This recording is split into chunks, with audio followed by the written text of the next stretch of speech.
remen. C'est nous situation, nous position tout qui très bon. Le directeur Robinson Lovens a dit la guerre et plusieurs autres encore, mais on a des jeunes qui ont fait des travaux extraordinaires. Mais yo, I can't wait. The sky's the limit.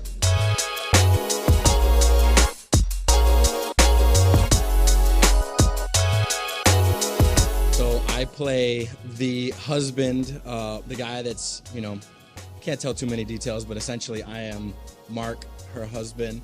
And you got to check it out and see what's going on, what's happening between us two,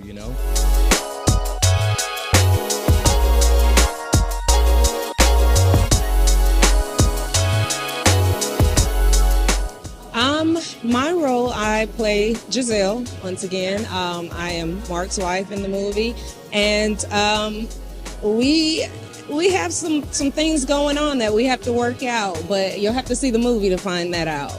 And I'm a director, writer, producer. Now we just won 3 awards for Blurred Ties that I associate produced and directed. Yes, I. Solide. So nous venons là pour un bail très sérieux ensemble avec et on est une qui travaille en pile dans business qui c'est hobby.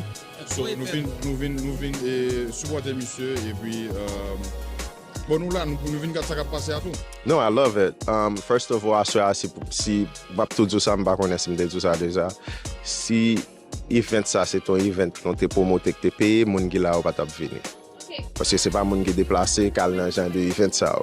So c'est ton bagage qui t'est fait vraiment pour faire une communauté. So I'm super excited, as you can see, nous avons plus monde que mon noté expected. Nous avons plus monde qui campé derrière.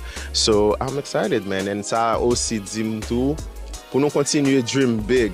Parce que si pas dream li ou pas jamais connaître si c'est possible or not. So as I'm they say dream li, then it's possible. We did it.